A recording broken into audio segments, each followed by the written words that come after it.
పెళ్ళి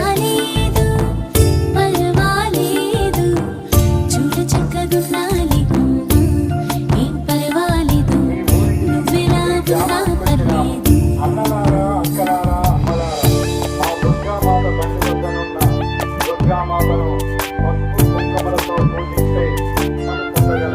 పండరీపురం, దుర్గాపురం, షిరిడి, శనిసింగాపురం, నాందేడ్, గురుద్వార్, చంద్రాపూర్, బాసర, వేములవాడ, కొండగట్టు,